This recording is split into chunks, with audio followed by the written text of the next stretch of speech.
ብዙ በፍቅር የተጎዳ ሰው ስለ ፍቅር ያለው አመለካከት ትንሽ ጨለም ያለ ነው። ፍቅር የሚባለው ነገር እውነት አይደለም ወይንም እዚህ ዓለም ላይ ፍቅር የሚባል ነገር ሊገኝ አይችልም ብለው ያስባሉ። እንዳየኋት ወደድኳት የሚለውም ሐሳብ የለም። ሁሉም ወንዶች ይዋሻሉ፣ ሁሉም ሴቶች አይታመኑም ብሎ ማሰብ ይጀምራሉ። በመጨረሻም አንድ ቶፒክ አለች አይደል? ገንዘብ ካለ ፍቅር ምን ይሰራልሃል የሚባል ነገር። እነዚህ ሁሉ ነገር ፖፑላር እየሆኑ ወይንም የበለጠ እየታወቁና ተቀባይነት እያገኙ የመጡት ለምንድን ነው? በፍቅር የተጎዱ ሰዎች እየበዙ ስለመጡ እኮ ነው። ፍቅር ላይ መጀመሪያ ጊዜ የነበራቸውን ተስፋ እያጡ ይመጣሉ። ምናልባትም የምርም በፍቅር ተጎድቶ ላይሆን ይችላል። ህይወትን በትክክለኛዋ መንገድ ልመልከታት ብሎ እያንዳንዱን ደስ የማይል ነገር ልብ የሚልና የሚያስተውል በእንግሊዝኛ ስሙ ሪያሊስት የሚባል ሰው ሊሆን ይችላል። አሊያም ደግሞ የቅርቡ ሰዎች ስፔሻሊም ደግሞ ወላጆቹ በፍቅር ግንኙነታቸው ውስጥ እየተጣሉ እየተጨቃጨቁ ሲመጡ እያየ ያደገ ህፃን ልጅ ሊሆን ይችላል። በየትኛውም በኩል ብንመለከተው ግን ያ ነገር ለነሱ እውነታቸው እንደሆነ ማወቅ አለብን። ሮማንቲክ ሎቭ ኢዝ አን ኢሉዥን ወይንም እውነተኛ ነገር አይደለም። ብዙ ሰው ራሱን እያጣ የሚመጣው በፍቅር እየተጎዳ ሲመጣ ነው ብለው የሚከራከሩ ብዙ ሰዎች አሉ። ያ እንዳለ ሆነው ግን ፍቅርን ከሌሎች ነገሮች ነጥላችሁ ወይንም ለይታችሁ ልትመለከቱ አይገባም። እዚህች ምድር ላይ እንዳሉ ነገሮች ሁሉ ፍቅርን በዛ ፐርስፔክቲቭ ተመልከቱት። ፍቅር በህይወት ካሉ ከሌሎች ነገሮች ለምን ሊለይ ይችላል? በህይወታችን የማንሰቃይበት ወይንም ህመም የማናገኝበት ምን አይነት ነገር ልጠቅሱልኝ ትችላላችሁ? እያንዳንዱ ጥሩ ነገር ብላችሁ የምትጠሩት ራሱ እናንተን የመጉዳት አቅም አለው። ማለትም ልትጎዱበትም ትችላላችሁ። ፍቅር በህይወታችን ከምናገኛቸው ነገሮች በምንም ሊለወጥ ወይንም ሊለይ አይችልም። ልክ እንደ ሌሎቹ ነገሮች ሁሉ ግራ ሊያጋባን ይችላል፣ ልንጎዳበት እንችላለን። ማንን እንደምንወድ ወይንም እንደምናፈቅር አናውቅበትም። ስለዚህ ተገማችነት የሚባል ነገር የለም። ልክ እንደ ሌሎች ነገሮችም ሁሉ ፍቅርን ከፍ አድርገን እንመለከታለን፣ እንወደዋለን። ነገር ግን ልንጎዳበትም እንችላለን። የሰው ልጅ ገንዘብ እያለ ሊሞት ይችላል። ገንዘብን በጣም ከመውደዱና ከፍ አድርጎ ከመመልከቱ የተነሳ ገንዘቡን ካገኘው በኋላ ያንን የሚጠብቀውን ስሜት ላያገኝ ይችላል። ለካ ደስታዬን አይሞላልኝም ብሎም ያስባል። ፍቅርም ልክ እንደዛው ነው። በቃ እንትናን ስለወደድኳት እንትናን ስለወደድኩት ይሄ ነገር ይሞላልኛል ወይንም በውስጥ ያለውን ጉድለት ሞላዋለሁ ብላችሁ ካሰባችሁ ተሳስታችኋል። ህይወትን በአጠቃላይ ስታስቡ ፈተናም እንዳለው እያንዳንዱ የምንወደው ነገር የማንወደውም ነገር እንዳካተተበት ልትገነዘቡ ይገባል። ስለዚህ አንድ ሰው ፍቅር የሚባል ነገር ውሸት ነው ወይንም ደግሞ እውነት አይደለም፣ የተዋደደ ሁሉ ይለያያል፣ መቼም ቢሆን ራሳችሁን ለእንደዚህ አይነት ነገር አታጋልጡ፣ ለመጎዳት አትዘጋጁ ብሎ ሲመክራችሁ ያ ሰውዬ ስለ ፍቅር እያወራ አይደለም። ፍቅርን ሲያስብ ስለ ፍቅር የሚጠብቃቸውን ነገሮች ይደፍኑልኛል ብሎ ያሰባቸውን ቀዳዳዎች ስላሰበ ብቻ በዛ የመጣ ዴፊኒሽን ነው። ብዙ ሰው ደግሞ የሚሳሳተው እዚሁ ነጥብ ላይ ነው። ምክንያቱም ፍቅርን ከደስታ ጋር ያገናኙትና ከፍቅር ደስታን ማውጣት ይፈልጋሉ። የብዙ ሰው ቅዠት የሚጀምረው እዚህ ጋር ነው። አንድ ሰው በሪሌሽንሺፕ ውስጥ ስላለ ብቻ ደስተኛ የሚሆን ይመስለዋል። ፍቅር ነው። ፍቅር ማለት ደስታ አይደለም። ስለዚህ ደስታ በሚለው ስም ፋንታ ፍቅርን አስገብታችሁ ምንም ያህል ምስቅልቅል ያላችሁ ብትሆኑ እንኳን በፍቅር ህይወት ውስጥ ስላላችሁ ብቻ ደስተኛ መሆንን ልጠብቁ አይገባም። ፍቅር ምን አይነት ነገሮችን ነው በህይወት የሚፈታልን ካላችሁ፣ ፍቅር መፍታት የሚችላቸውን ነገሮች ይፈታል። ነገር ግን ብዙ ሰው እየታለለ የመጣው ፊልሞችን ይመለከታል። እያንዳንዱ የፍቅር ፊልም ማለቂያው በጣም ደስ ይላል። የሚወዳትን ሴት ካገኘ በኋላ ህይወቱ ምስቅልቅል ያለውን ማንነቱ በአንዴ ሲጠገን ፊልሞቹ ያሳዩናል። ያንን አምነን እኛም ደግሞ እንታለላለን። ይህ ደግሞ እውነታው አይደለም። ብዙ ጊዜ ይህንን ጠብቀን በፍቅር ግንኙነት ውስጥ ራሳችንን ስናገኝና ያ የጠበቅነውን ነገር ሳናገኝ ስንቀር ነው ተከፍተን ወይንም ደስተኛ ሳንሆን ያንንም ሰው አስቀይመን የምንለያየው። ስለዚህ አሁን ምን ይሻለኛል፣ እንዴት አድርጌ ላስበው እያላችሁ ታስቡ ይሆናል። ስለ ፍቅር ያላችሁን አመለካከት ከፔሲሚስቲክ ቪው ወይንም ደግሞ በጣም ጨለማ ከሚባለው አሉታዊ ከሆነው አመለካከታችሁ ታወጡትና እንደ አዲስ ፍቺ ትሰጡታላችሁ። አሁን በህይወታችን ብዙ ነገሮች አሉ። የራሳችንን ጤንነት ወይንም የራሳችንን ደስታ፣ በተጨማሪም ደግሞ ፍላጎታችንን የበለጠ እየጨመሩ የሚመጡልን ነገሮች አሉ። ጓደኝነት፣ ከሌሎች ሰዎች ጋር መቀራረብ፣ ከዘመድ አዝማድ ጋር ማውራት፣ መደሰት፣ በተጨማሪም ከቤተሰብ ጋር እንዲሁ አንድ ላይ መሆን በህይወታችን የሚያመጣው ትርጉም አለ። በህይወታችንም ኤክስፒሪየንስ የምናደርጋቸው ነገሮች፣ ለምሳሌ እንደ ስኬታችን፣ በስራ ቦታ ያገኘነው እድገት፣ እነዚህ ሁሉ ነገሮች ህይወትን የምንመለከትበትን መንገድ እያሻሻሉ ወይንም ጣዕም እየሰጡልን ይመጣሉ። ዛሃኒሙን ፌዝ ስለሚባል ነገር ሰምታችሁ ከሆነ አላውቅም። የጫጉላ ሽርሽር ጊዜ እንደማለት ነው። ሁለት ሰዎች በፍቅር አንድ ከሆኑ በኋላ ለመጀመሪያ ጥቂት ወራቶች ምንም ነገር አይታያቸውም። ፍቅራቸውን እስከ መጨረሻው ድረስ ያጣጥሙታል።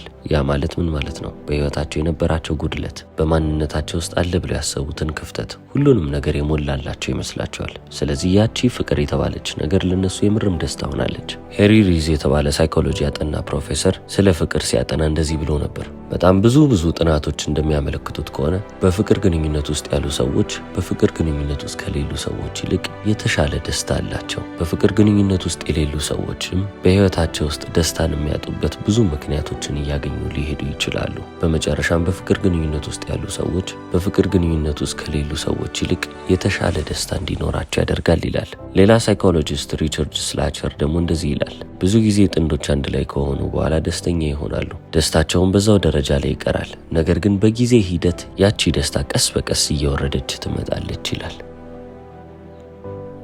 አሁንም በተመሳሳይ ጥናት ሚሽገን ዩኒቨርሲቲ ውስጥ ሳይኮሎጂስት ሪቻርድ ሉካስ እንዳጠናው ከሆነ ብዙ ጥንዶች ስፔሻሊ ደግሞ ከተጋቡ በኋላ ያቺ የደስታ መጠናቸው ካንሰራራበት ነጥብ ወርዶ መጀመሪያ ሲንግል በነበሩበት የደስታ መጠን ጋር ይመለሳል ይላል። ስለዚህ ስለ ፍቅር እዚህ ጋር ምንድን ነው የተረዳ ነው? ፍቅር እውነትም ደስተኛ ሊያደርገን ይችላል። የእኛን የደስታ መጠን ከነበርንበት ትንሽ ከፍ ሊያደርገው ይችላል። ነገር ግን ልክ እንደ ማንኛውም ነገር ሁሉ ሃኒሙን ፌዟ ስታልቅ ማለትም ደግሞ ያንን ፍቅር በደንብ ካገኘ ነው በተጨማሪም ለረጅም ጊዜ ካገኘ ነው ደስታችን ቀድሞውኑ በነበረበት ቤዝ ሌቭል ላይ እንመለሳለን። ብዙ ሰዎች ከተጋቡ በኋላ ወይንም ደግሞ ከአንድ ፍቅረኛቸው ጋር ከሆኑ በኋላ ለምንድን ነው የሚያማግጡት? ለምንድን ነው ሌላ ሰው የሚያምራቸው ብላችሁ ተጠይቁ ይሆናል። እቺን ተመሳሳይ ስሜት ፈልገዋት ነው የሃኒሙን ፌዟን ወይንም ደግሞ በፊት ደርሰውበት የነበሩትን የደስታ ደረጃ አሁንም ሌላ ሰውን በማባረር ወይንም ከሌላ ሰው ጋር አንድ ላይ በመሆን ወደ ሃኒሙን ፌዙ ለመመለስ ይሞክራሉ። የደስታቸውም ደረጃ ከፍ እያለ ሲመጣ የምርም የሰራ ይመስላቸዋል። ነገር ግን ሃኒሙን ፌዟ ስታልቅ ያንን ሰው እንደማይወዱት ይገነዘባሉ። ስለዚህ አሁንም ወደ ኋላ ይሮጡና መጀመሪያ የከዱትን ሰው ድጋሚ ማስጨነቅ ይጀምራሉ ማለት ነው። ሰው ሁሉ ስሜትን እያባረረ ነው።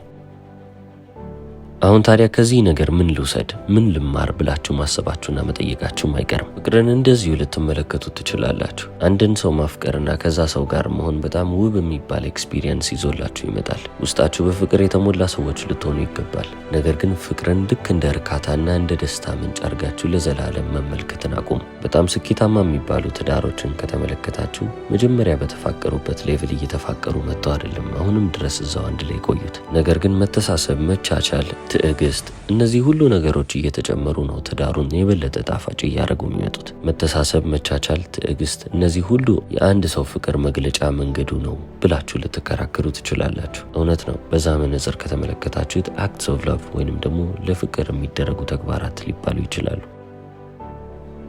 አሁን ደግሞ ብዙዎች ስለሚያነሱት ቶፒክ እንምጣ።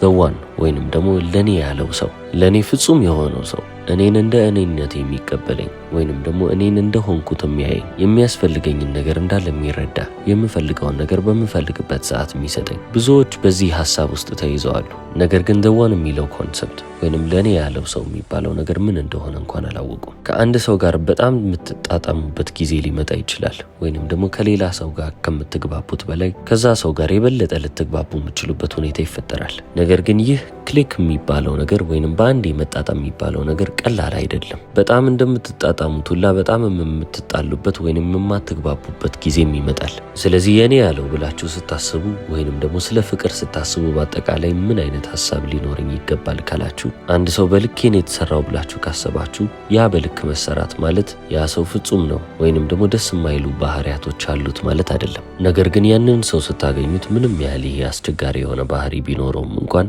ለፍቅራችን ስንል ይህንን ባህሪያቶቹን እቋቋማለሁ፣ ይህንን ባህሪያዎቿን እቋቋማለሁ ብለን ማሰባችን ነው። ስለዚህ አሁን እዚህ ጋር በደንብ ግልጽ እየሆነላችሁ ሊመጣ ይገባል። አንድን ሰው የምትወዱት ፍጹም ስለሆነ ሳይሆን ከነ እንከኖቹ እንኳን ስለ ፍቅራችሁ ብቻ መቀበል መቻል አለባችሁ። የዛኔ ለእናንተ የተባለውን ሰው አገኛችሁ ማለት ነው። ፈላስፋው ስላቮ žižek አንድ የተናገረው ነገር አለ። በጣም ብዙ ጊዜ ይፈጠራል። አንድን ሰው በጣም ስንወድ ያንን ሰው እንደሆነው አድርገን አይደለም የምንወደው፣ ነገር ግን ይሆናል ብለን እንዳሰብነውና ድብቅ የሆኑ ፍላጎታችንን የሚያንጸባርቅ አይነት ሰው ስለሆነ ብቻ ነው። ያንን የውስጥ ፍላጎታችንንም ስላንጸባረቅና የሆነ ጎኑ ያቺን ፍላጎት ያሟላ ስለሆነ ያንን ሰው እንወደዋለን። ይህ ማለትም ያንን ሰው በተሳሳተ ማንነቱ ወደድ ነው ወይንም የተለየ ሰው ነው የወደድ ነው ማለት ነው። ለዚህ ነው አንዴ ከዛ ሰው ጋር መሆን ከጀመርን በኋላ የምርም እንደተሳሳትን ስንገነዘብ ያ ፍቅር የተባለው ነገር ወደ ጥላቻና ወደ ጸብ እየመራን የሚሄደው። ዓለማችን ላይ በጣም ዴንጀረስ ወይንም አደገኛ የሚባለው ነገር አንድ ሰው መወደዱ ሳይሆን ያ ሰው የተወደደበት ምክንያት የአፍቃሪው የጥልቅ ፍላጎቱ ከሆነ የተወደደው ወይንም የተፈቀረው ሰው ስለ ትክክለኛ ማንነቱ አይደለም። ፍቅር የተባለውንም ኮንሰፕት ስናነሳ አደገኛ የሚያደርገውም ነገር ይሄ ነው ይላል።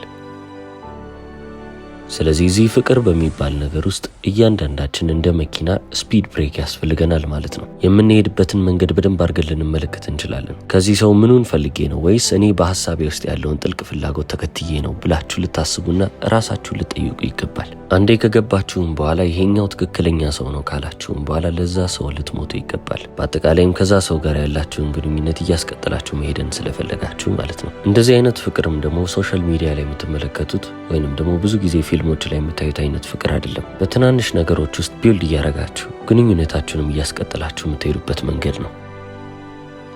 በአጠቃላይም በህይወታችሁ ውስጥ ስትራግል እንደምታደርጉ ወይንም ደግሞ ስቃይን እንደምትመለከቱ የህይወት ህመም እንዳለ እያወቃችሁ የምትሄዱ ከሆነ ያ የወደዳችሁት ሰው ያንን ቀዳዳችሁን ሊሸፍንላችሁ እንደማይችልም ልታውቁ ይገባል። ህይወትም ማታስቀርላችሁን ህመም ነጥቆ ህይወታችሁን እንከን አልባ የሚያደርግላችሁን ሰው የምትፈልጉ ከሆነ በዚህ ስቃይ ውስጥ እየተራመዳችሁ መሄዳችሁ አይቀርም። ለዚህ ነው ፋይንዲንግ ዘ ራይት ፐርሰን ስንል ወይንም ደግሞ ትክክለኛውን ሰው እንፈልግ ስንል ትክክለኛ የሚባል ሰው የለም። ለማን ነው አቅማችሁን እንዳላሟጣችሁ ለግንኙነታችሁ ስትሉ ራሳችሁን እየገመገማችሁ እየቀየራችሁ እያስተካከላችሁ እየታገሳችሁ የምታልፉት? ለዚህ ሰው ወይንም ለዚህች ሴት ይህንን ሁሉ ነገር እታገሳለሁ፣ ይህንን ሁሉ ነገር አደርጋለሁ ብላችሁ ካሰባችሁ ያ ሰው ወይንም ያቺ ሴት ትክክለኛዋ ሴት ነች ማለት ነው። ስለዚህ እናንተ የምትፈልጉትን ትክክለኛ ሰው ለማግኘት ከራሳችሁ የሚጠበቅ ነገር አለ እንጂ ከሌላኛው ሰው የምታገኙት ነገር አይደለም።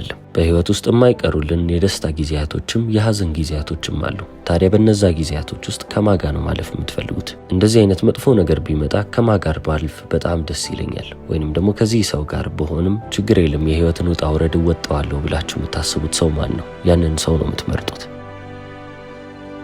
አንድ ሰው የገንዘብ ህይወቱን ማሻሻል ከፈለገ ወይንም ደግሞ ጤናማ የሆነ መቀጠል ከፈለገ ፊዚካሊ መውሰድ ያለበት አክሽን አለ። እኔ ደሃ ነኝ እያለ ወይንም በበሽታ እየተጠቃው ነው እያለ ሊድን አይችልም። ልክ እንደዚህ ሁሉ የፍቅር ህይወታችሁንም እያስተካከላችሁ የምትመጡት የፍቅር ህይወታችሁ ላይ መስራት ስትጀምሩ ነው። ቅድም እንዳልኳችሁ ነው በዚህ የፍቅር ዓለም ውስጥ ቀውስ የሚባለው ነገር የሚጀምረው ፍቅርን ከሌላ ነገር ነጥላችሁ ስትመለከቱት ነው። በህይወት ውስጥ እንዳለ እንደ ማንኛውም ነገር አድርጋችሁ ካያችሁት ለዛ ነገር መስራት እንዳለባችሁ ለዛ ነገር መጣር እንዳለባችሁ ግልጽ ይሆናል። ስራችሁንስ እንዴት ነው የምትሰሩት? ራሳችሁን ማወቅ የመጀመሪያው ነገር ሊሆን ይችላል። በህይወታችሁ ውስጥ ትርጉም ያለው ነገር ምንድነው የምትፈልጉት? የእናንተ ትልቅ የቤት ስራ ራሳችሁን ማወቃችሁ ነው። ምክንያቱም ራሳችሁን አውቃችሁ ስለ ፍቅር ያላችሁን አመለካከት አስተካክላችሁ የምትቆሙ ከሆነ የዛኔ የፍቅር ህይወት ላይ የምትቸገሩ አይነት ሰዎች አትሉም። ከተሳሳቱ ሰዎች ጋርም የመገኘት እድላችሁ በጣም ዝቅ ያለ ነው። ምክንያቱም እቺንም ደግሞ መርሳት የለብንም። ስለ ፍቅር የምናስበው ነገር የተሳሳተ ነገር ከሆነ አሁንም የምንወድቅለት ሰው ደግሞ የተሳሳተ ሰው ይሆናል። ማንም ሰው በህይወታችሁ መጥቶ ህይወታችሁን አያለመልምም። ማንም ሰው ህይወታችሁ ውስጥ ገብቶ ህይወታችሁን አያጨልምም።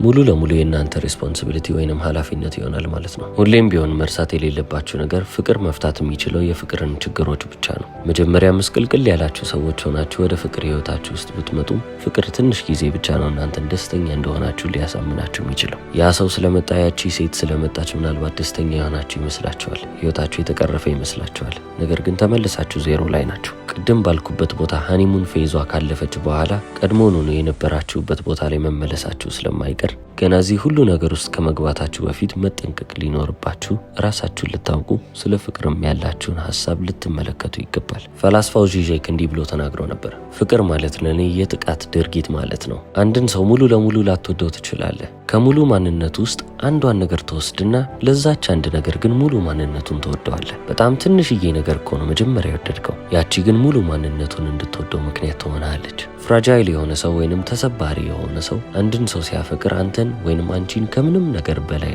አስበልጬ እወድሻለሁ፣ አስበልጬ እወድሃለሁ ሊል ይችላል። እሱ ያለውን ነገር ደግሞ በትክክሉን ተርጉመው ካልን ላቭ ኢዝ ኢቪል፣ ፍቅር ክፉ ነገር ነው ማለት ነው። ለዚህ ነው ፍቅርን ከምንም ነገር በላይ ነጥላችሁ ልትመለከቱ የማይገባው። እንደ ማንኛውም ነገር ተመልከቱት። አዎ ፍቅር ጥሩ ነገር ሊሆን ይችላል፣ ነገር ግን ልትሰበሩበትም ትችላላችሁ። ትክክለኛ ማኔጅመንት ያስፈልገዋል። ልክ ገንዘብ እፈልጋለሁ፣ ገንዘብ እወዳለሁ ብላችሁ ገንዘብ መጥፊያችሁም እንደሚሆነው ሁሉ ስለ ፍቅርም ያላችሁ አመለካከት ትክክለኛ ካልሆነ ፍቅር ስለሆነ ብቻ ከላይፍ አውጥታችሁ ወይንም ደግሞ የህይወት ችግሮቻችሁን፣ የህይወት ውጣ ውረዶቻችሁን፣ የህይወት መንገዳችሁን እንዳለ ከፍቅር ከነጠላችሁ ህይወት እናንተን ለማስቀየም ጊዜ አይፈጅባትም። ያኔም ደግሞ ተጎዳሁ ብላችሁ የምትጮሁ ሰዎች ትሆናላችሁ። የተጎዳችሁት ግን በፍቅር ምክንያት አይደለም፣ ነገር ግን ስለ ፍቅር ያላችሁ አመለካከት የተሳሳተ ስለነበረ ነው። ፐርሰፕሽናችሁን አስተካክሉ። ፍቅር መጥፎ ነገር ነው እያልኩ አይደለም፣ ወይንም ደግሞ ፍቅር ላይ ይዛችሁ አይገባም እያልኩ አይደለም። በዛ መንገድም ልትመለከቱት አይገባም። ነገር ግን ፍቅር ሬስፖንሲቢሊቲ እንደሆነ ወይንም ኃላፊነት እንደሆነ ልትገነዘቡ ይገባል።